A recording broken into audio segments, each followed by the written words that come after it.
This is another iRaw podcast. Hi, welcome to Storytelling Animals, a podcast of climate, ecology, and animal justice. A proud member of the iRoar podcast network of pro-animal podcasts. I'm your host, Dayton Martindale, and today's episode, often we talk about books, often I interview book authors. Today's episode is just me. I'm not really talking about a book, though I'm drawing on, some ideas I maybe learned in books. And I'm looking at a few recent articles, topics that have been dominating climate and environmental news lately, and just kind of giving my 2 cents or what they made me think about. The first is going to be the flooding in Pakistan, which has been absolutely horrific, and is reminding me of, I think one of the key reasons that I got into climate in the first place, which is just the massive global injustice of it. So I'll get into numbers in that section, and basically make kind of a brief case for climate reparations for the global south, paid for by the wealthier countries that have done most of the emitting. Then in the next part, I talk about permitting reform and the Joe Manchin supported side deal for streamlining permits of both fossil fuel, renewable, transmission, hydrogen, nuclear, and all sorts of energy projects. But as you may have heard, among them fossil fuels. He wants to streamline the permitting process for those. Some Democrats are on board, some so far have not been. And I get into the pros and cons of that. In that section, I do refer to the Inflation Reduction Act as a net positive. I think that it is a net positive, but also that sort of net isn't necessarily the best way of thinking about it. It does both good and bad things, and the good things don't make the bad things not happen. And then last, I talk about some discourse that I hope anyway was mostly on Twitter about plastic bags, and the misleading use of a chart that purported to show that single-use plastic bags actually had lower environmental impact than reusable bags. This was already a misreading of the chart, and the chart itself was I'll say at least misleading representation of the underlying study. So I get into that, clear the air a bit, and talk about maybe why people are so quick to believe that hippie environmentalists who use reusable bags are actually wrong. Look, maybe sometimes they are, but in this case, they weren't. All right. Hope you enjoy the episode. If you do, please like, rate, subscribe. If you're interested in future episodes, please sign up for my free weekly newsletter. The link is in the episode description, along with some other links about the issues discussed in this podcast. Thanks so much.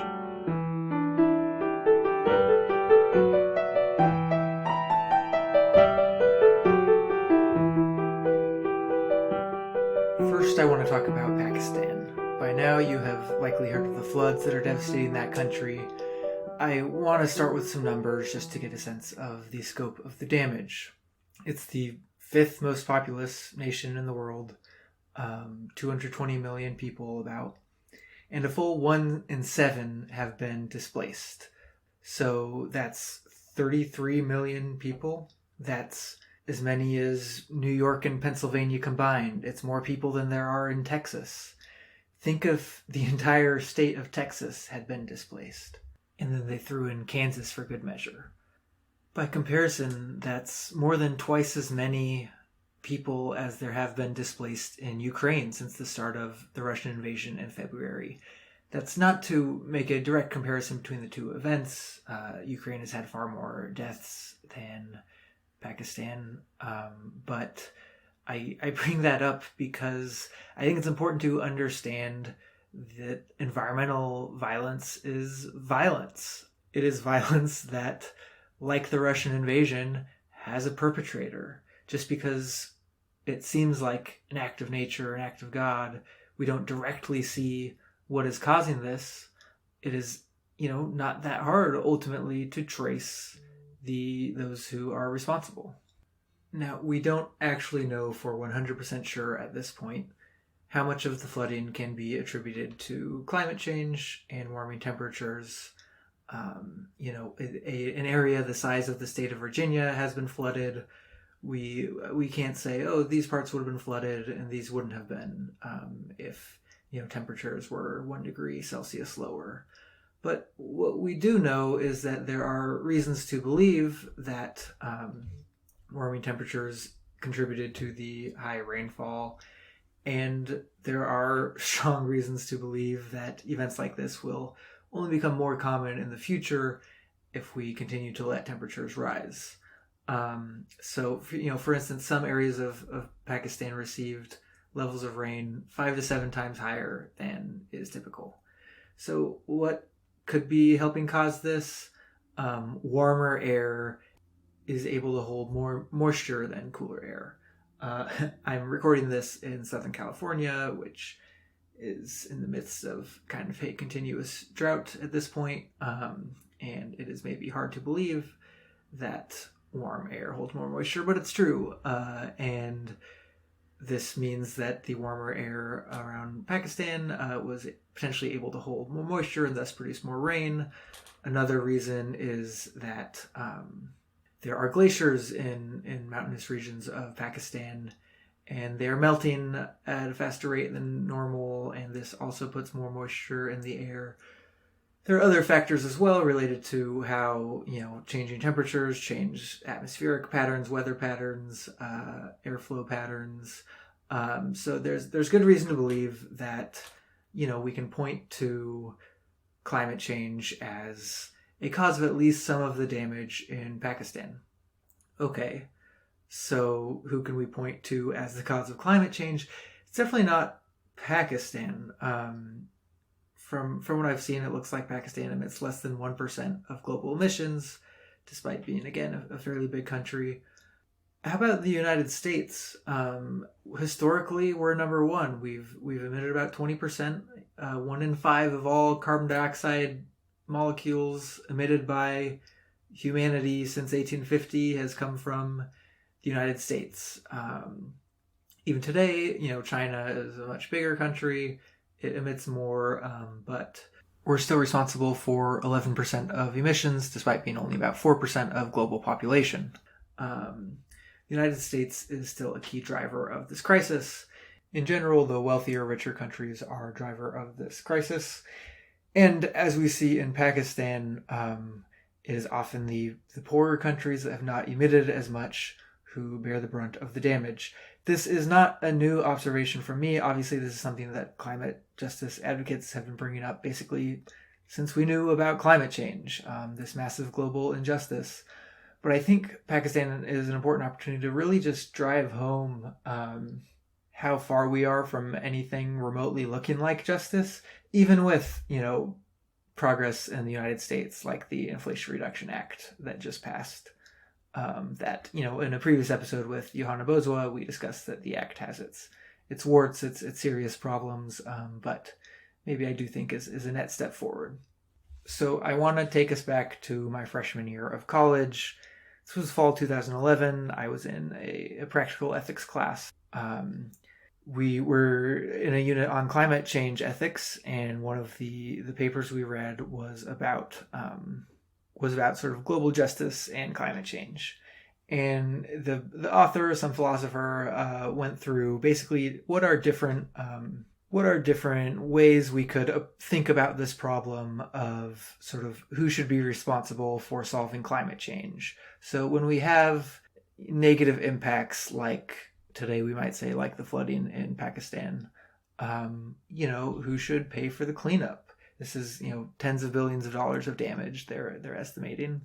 And this philosopher, put forward different principles. So there's polluter pays, which is maybe, who's emitting the most right now, or there's sort of whoever broke it should fix it, and maybe that's whoever has emitted the most historically.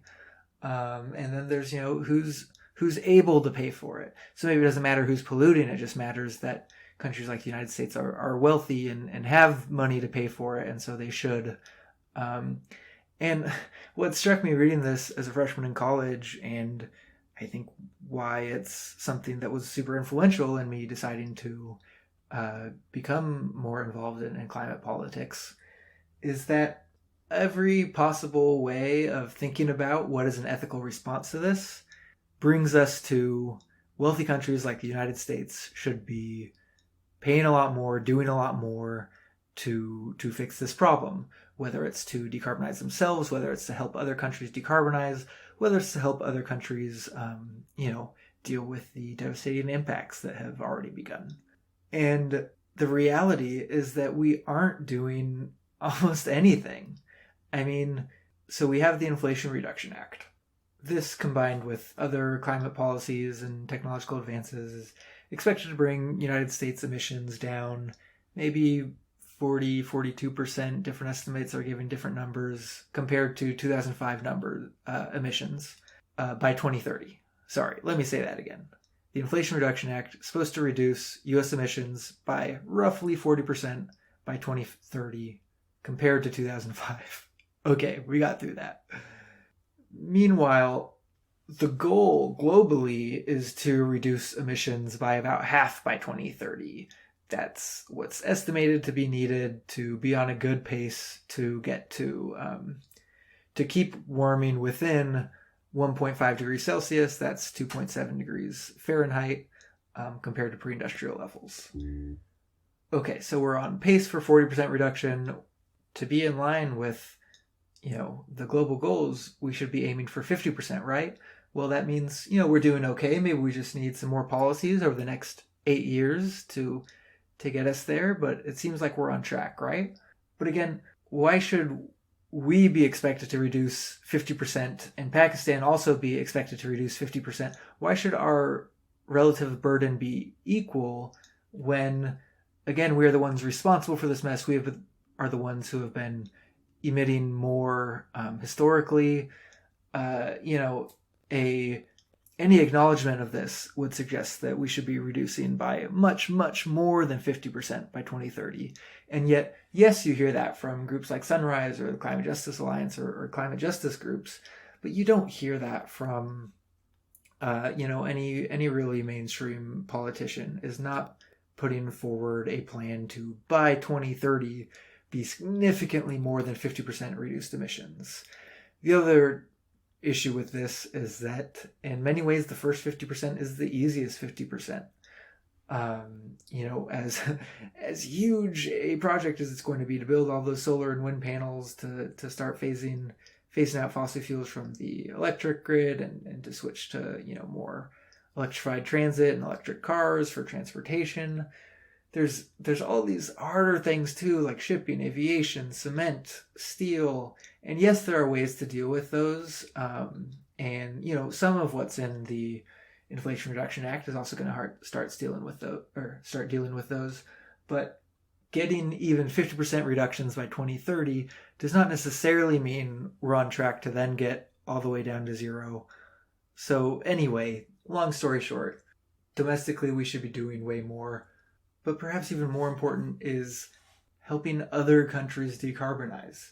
So a few years back in the Paris Agreement, wealthy developed countries committed to contributing $100 billion in what's called the Green Climate Fund to basically provide funds for the Global South developing countries to help implement green energy projects, other decarbonization projects. First, $100 billion may be a great start. Maybe it's not enough. There are estimates globally that it'll take, more than $2 trillion for the world to decarbonize. Not all of that might be the sorts of projects that the Green Climate Fund covers, but when you consider that the flooding in Pakistan is already responsible for about $30 billion in damage, $100 billion, 3 times that, doesn't really sound like enough to help the whole Global South decarbonize and deal with climate issues. Okay. What's worse, though, is that most wealthy countries aren't remotely coming close to meeting this goal. The U.S. initially pledged $3 billion under Obama. The Obama administration did not pay all this $3 billion, and then Trump backed out of the Paris Agreement, so we never even did that. Again, responsible for about 20% of historic emissions. We were going to do $3 billion toward this $100 billion, and then we didn't even manage to do that. Biden gets us back in the Paris Agreement, comes along, requested in his budget earlier this year a whopping $1.6 billion for the Green Climate Fund. It's more than before. But again, these are paltry numbers compared to the scale of what's happening.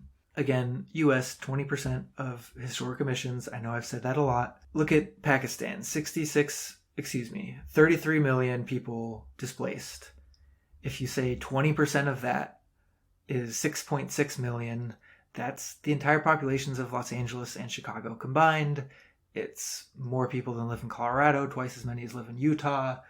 I'm just trying to get a sense of, if you say this is a climate change induced disaster, which again, how much it's climate change induced remains to be worked out, but let's just say it's all climate change induced. If you say the US is responsible for 20% of that, then the US is responsible for displacing 6.6 million people. This is more than in many, many states. Again, it's huge. It's as surely as Russian troops invaded Ukraine, US emissions are invading other countries, are displacing people, are killing people. There is blood on the hands of this country. It's not something nice we do when we give money toward other countries. It's something that we are morally obligated to do. I don't want to harp too much longer on this because it's maybe a bit obvious to many of you. But two things I do want to bring up is that Pakistan is billions of dollars in debt. One proposal put forward by the Climate and Community Project, which is a climate policy organization that I've interviewed some people from there on this podcast. One of them is Olufemi Otaiwo. He co-authored a report on the role of debt in climate reparations. The debt from poorer countries that is to rich countries should be canceled.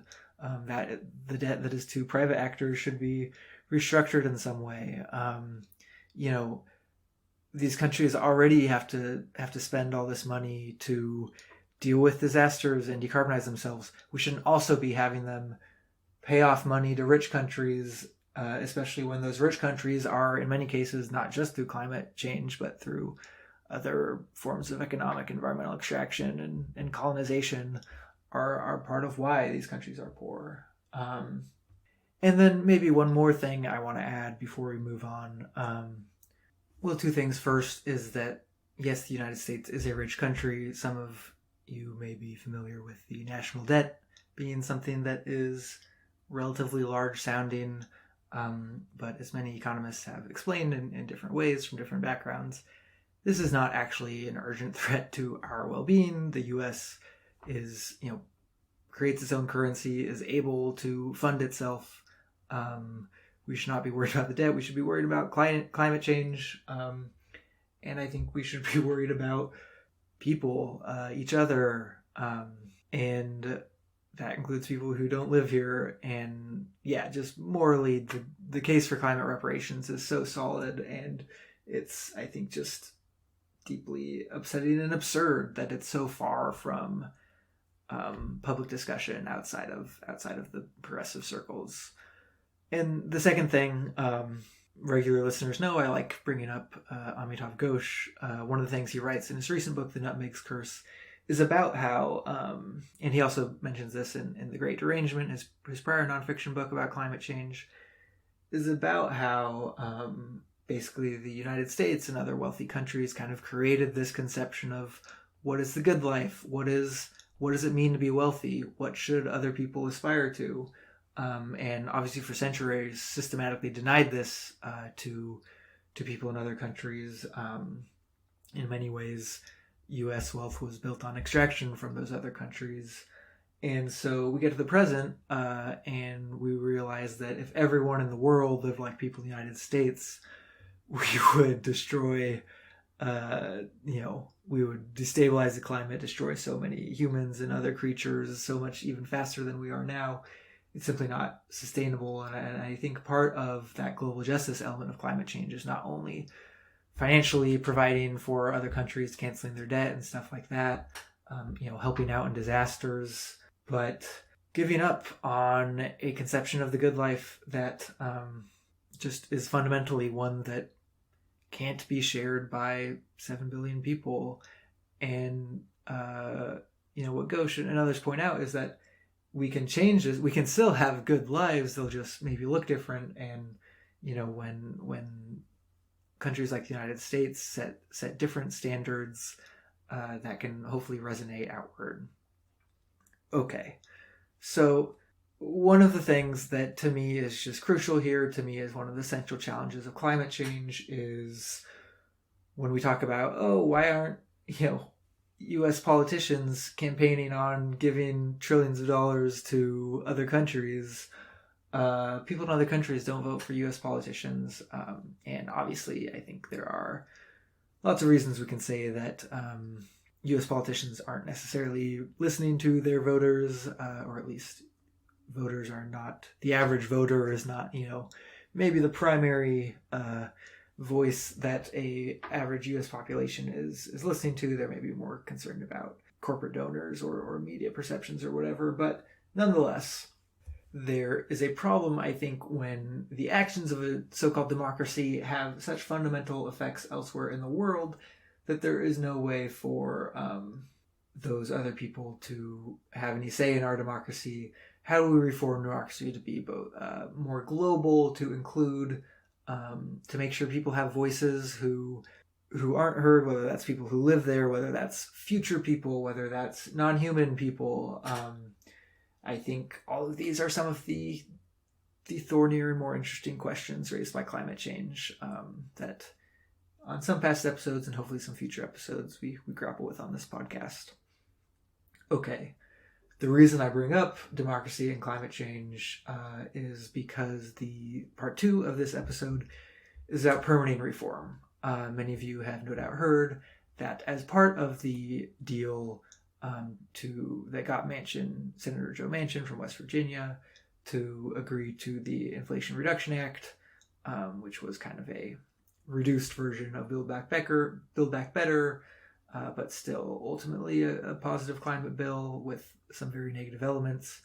Part of why Manchin even agreed to what he agreed to is on the sort of promise from Senate Majority Leader Chuck Schumer that Democrats would pass permitting reform. What is permitting reform? Well, on the surface, it maybe could be a good thing. So this is a big asterisk. Don't quote that part out of context. Because we're going to have to build a lot of solar panels, wind farms, transmission lines, green hydrogen projects, potentially other forms of energy, geothermal, what have you. And building in this country often goes slowly. So sure, maybe we should look at ways to streamline the permitting process and be able to build some of this stuff faster. Okay, but permitting reform, as it's actually being proposed, is I think something to be a bit more worried about. So we don't have like a full bill or anything, but there is sort of a one-page document that's been, tossed around, and a couple things stand out immediately. One is that, as Manchin wants it, this permitting reform bill would prioritize fossil fuels in the same breath as they prioritize renewables. He explicitly demands sort of an all of the above, energy approach.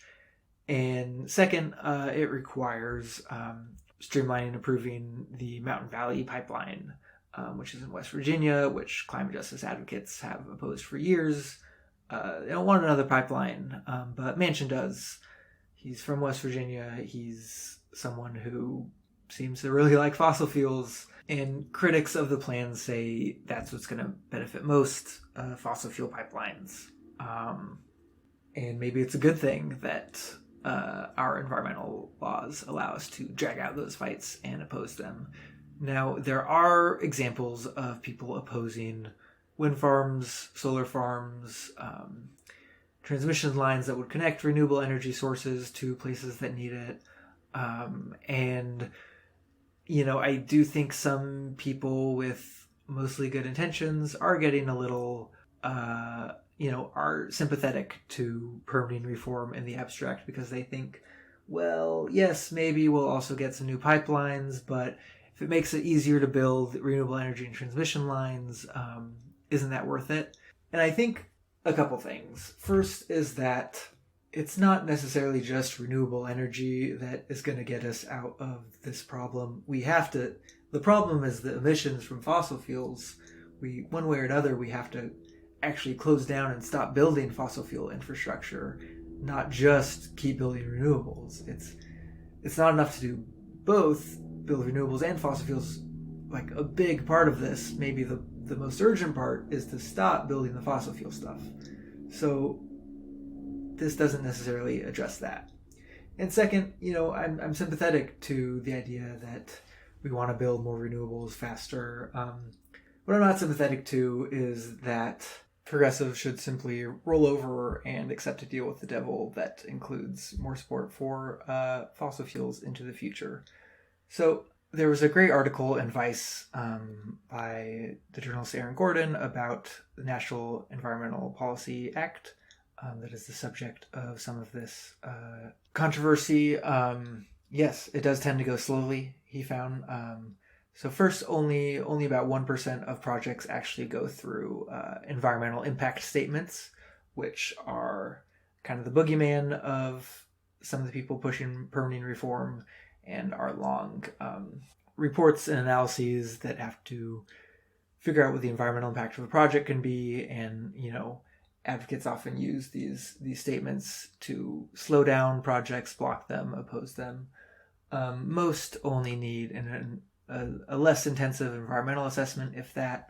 And so first, it's important to know that most building projects aren't going through the most intensive process. The other really important thing that came out of that article is that what is slowing down this process is not only that the impact statements are too long, or too many legal challenges, or being too abused. And this is one of the things that permitting reform is intending to do, is to limit the period of time in which people can mount legal challenges to projects. But because of staffing, so these agencies that deal with these environmental impact statements, they don't have enough staffing, they don't have enough resources, they aren't able to do them fast. And, if it were a permanent reform bill that's like, yeah, let's staff these agencies, let's make sure they have the resources they need to act quickly, let's, prioritize the type of building that's needed for renewable low carbon energy, and explicitly make it harder to build fossil fuels, yes, that would be possibly a good type of permitting reform. But it's not the type we're getting, and there's two notes I want to make about that. The first is, there's this article by climate organizer Shay O'Reilly on Medium, where Shay points out that most renewable projects don't cross state lines, so they actually aren't subject to the federal NEPA process. They'd be subject to state permitting processes. So this wouldn't actually help with most actual wind and solar farms. The beneficiaries would be transmission lines, which again, maybe there is a place to, try to figure out how to make it easier to build those. But also, again, pipelines. And so, federal NEPA isn't necessarily even the place to go if you're trying to build more solar and wind. But the other problem that I want to raise is this sort of, it's like a meme that's going around, kind of center-left liberal climate people who basically have this idea that for decades and decades, environmentalists were only focused on blocking things.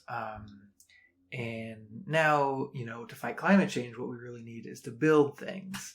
And so the old environmental laws, the old environmental activists, the old environmental movement, this isn't really set up to build things. They really need to change their whole mindset because they're just so used to blocking things. They just need to learn to build things.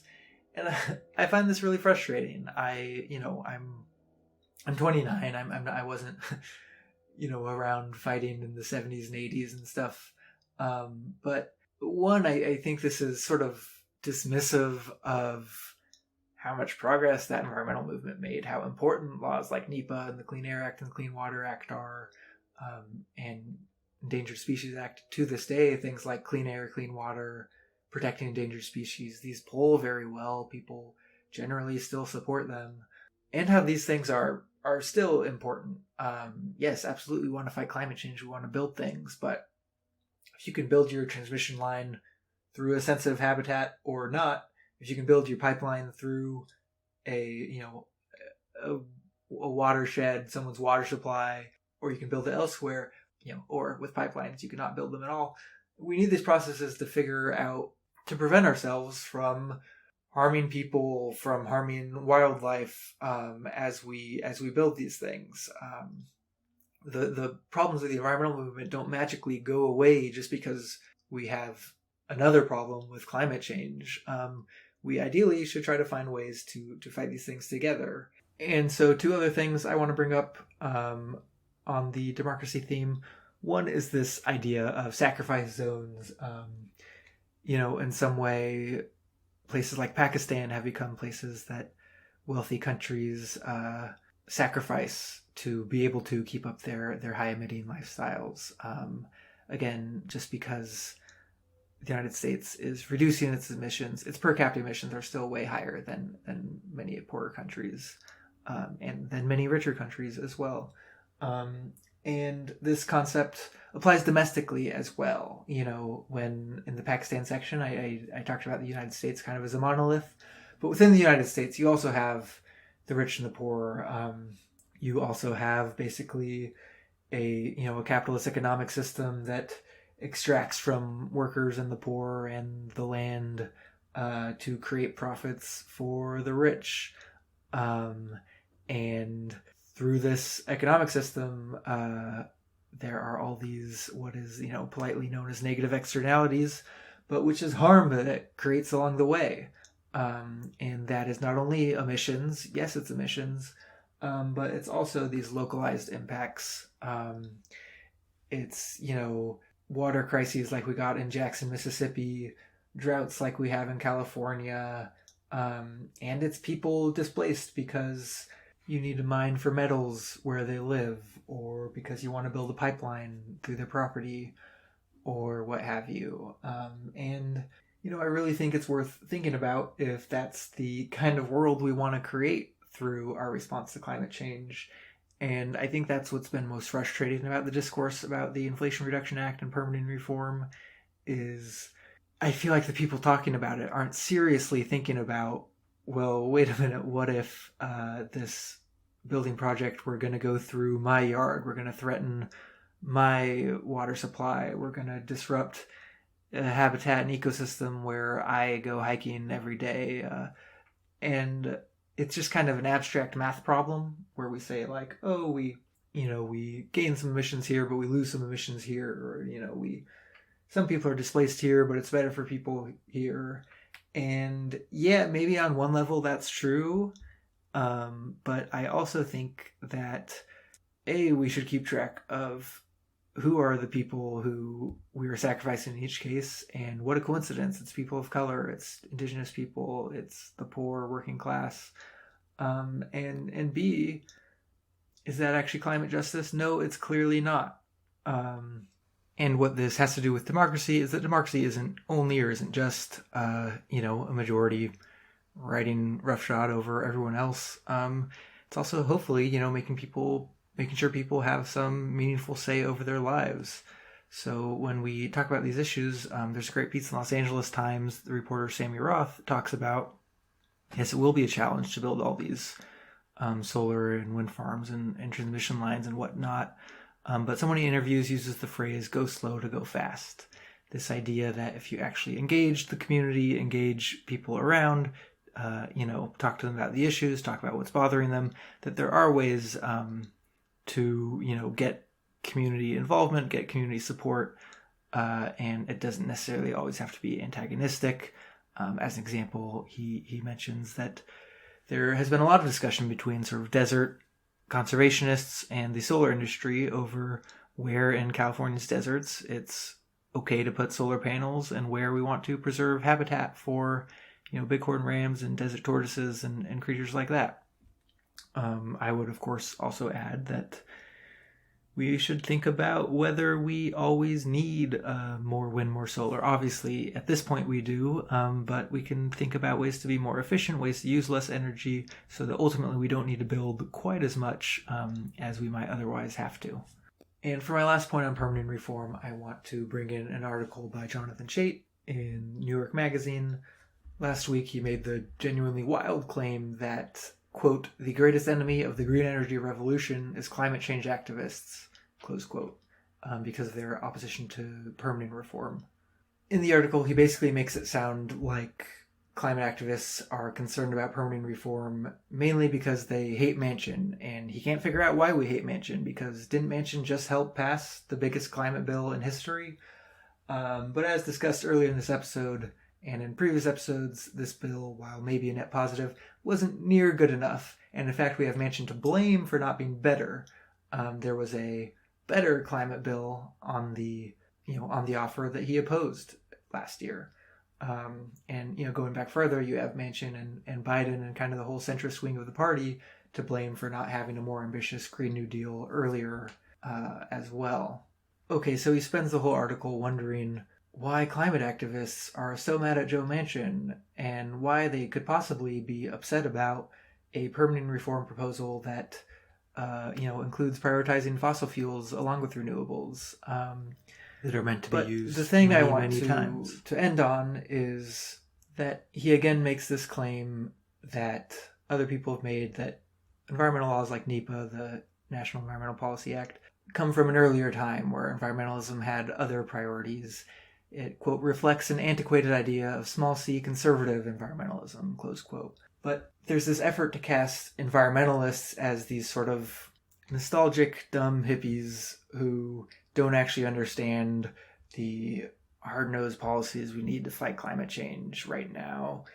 And I think that's what some of the pro-permitting reform discourse relies on, as a stereotype. And I think maybe there are areas where the stereotype has an element of truth.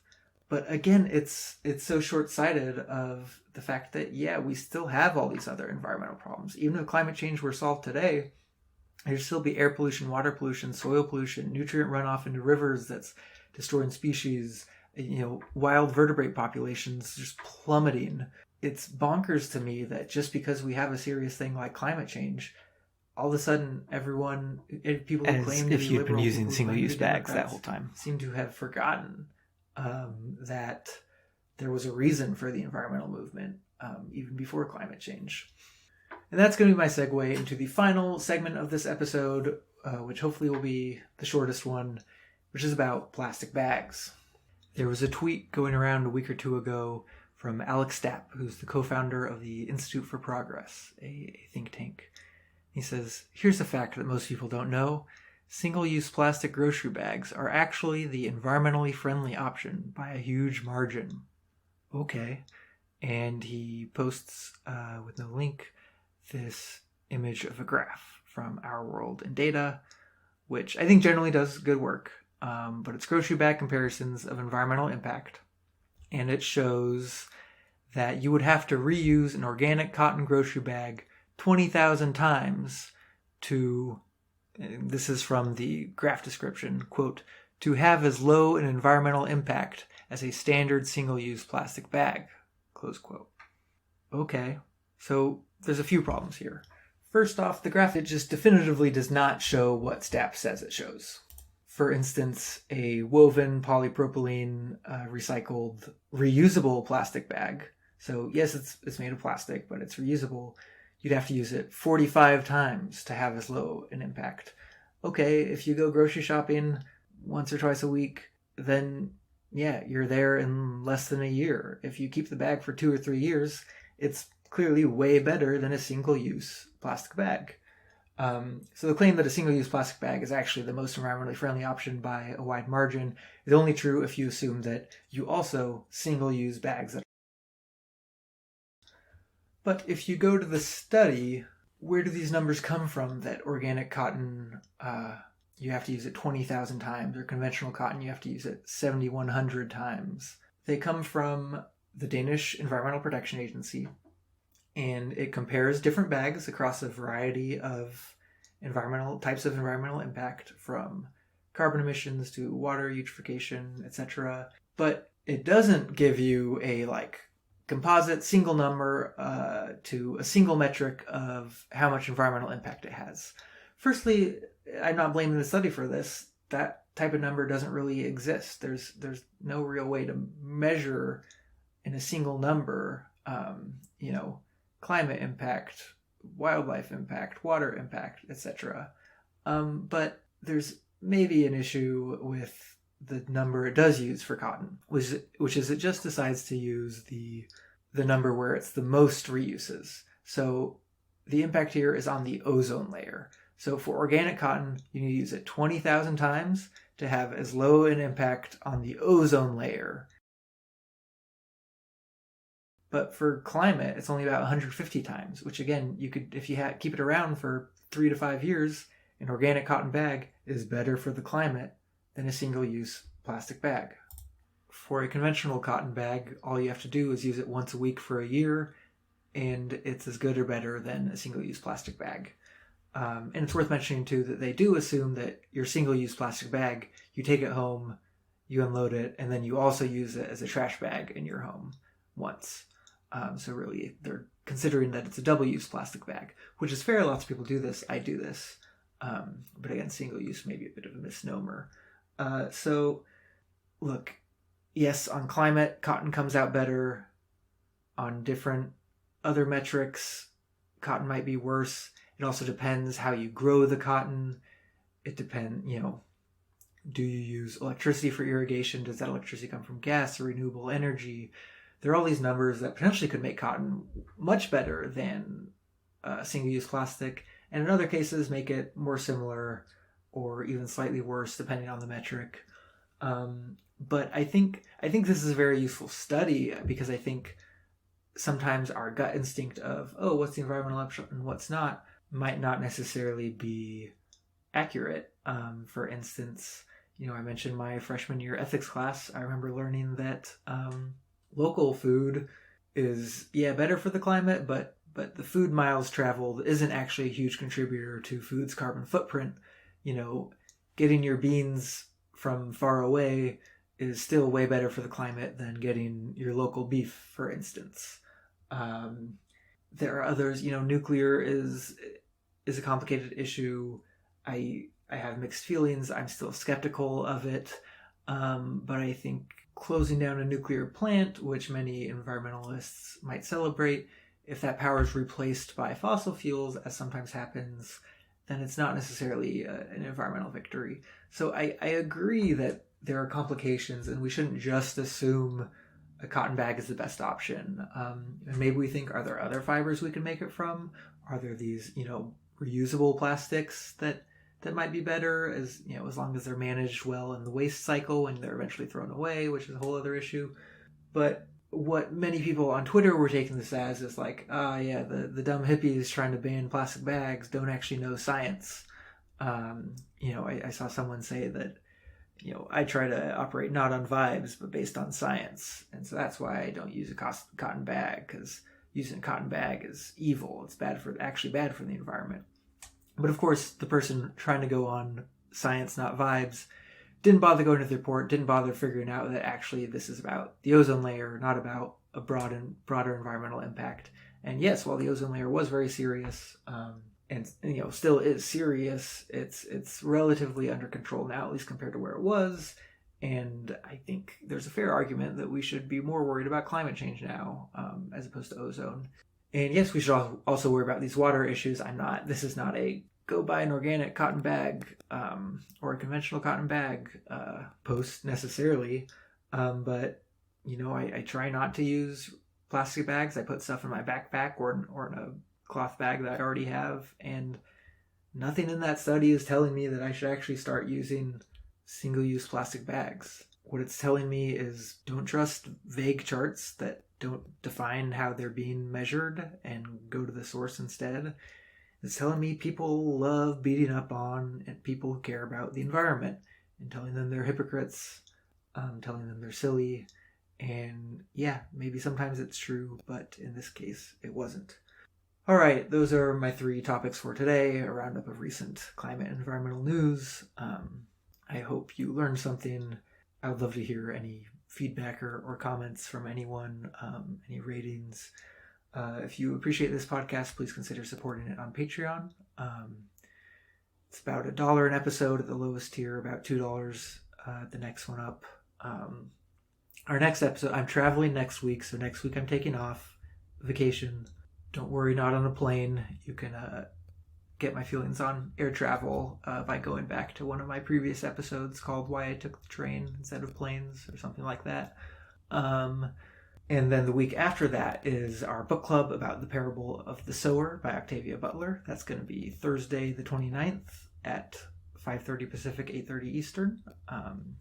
For more information, go to my website or sign up for my newsletter. And so... yeah, the next episode will be then in 3 weeks, that first week of October. Okay, thanks so much for listening. Hope you have a good day.